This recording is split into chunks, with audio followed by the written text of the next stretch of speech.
الانمي الحاجة الوحيدة اللي خلت العالم كله يضحك ويعيط، يتعلق بشخصيات خيالية اكتر حتى من البشر الحقيقيين. انت عمرك سألت نفسك اصلا ازاي الانمي اتعمل او ليه او امتى وازاي اصلا ظهوره وايه سبب الظهور؟ مين اول شخص قرر ان هو يعمل انمي؟ النهارده هاخدك رحلة عبر الزمن وهنغوص في تاريخ الانمي.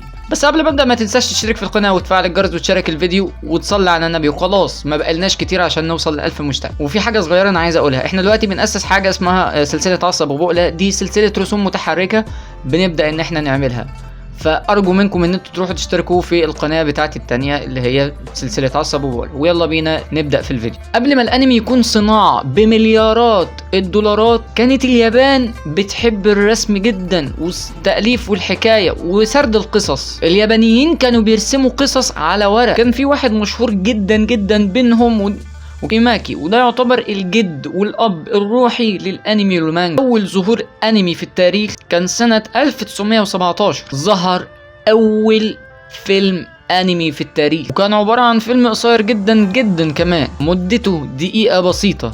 اول رواد عالم الانمي كان 3. اول واحد جوتشي كوتشي، تاني واحد ساتورو كاياتاما، تالت واحد اوتين شيموكاوا. يا رب اكون قلت الاسماء صح يا رب. الحرب العالمية التانية وتدمير الانمي. الامور ما استمرتش بسهولة. الحرب العالمية التانية جت دمرت اليابان بعنف، وكتير من افلام الانمي القديمة اتحرقت واتدمرت واختفت. وفي الفترة دي الحكومة اليابانية قررت تستخدم الانمي كدعاية للحرب، لحد ما ظهر شخص في منتصف الاربعينات، ده يعتبر الاب الروحي ابو الانمي زي ما بيتقال، علشان يغير تاريخ. اوسامو تيزوكا، الاب الروحي علشان يغير تاريخ الانمي، علشان يغير تاريخ الانمي ونبدأ نشوف الانمي المعاصر لحد النهارده.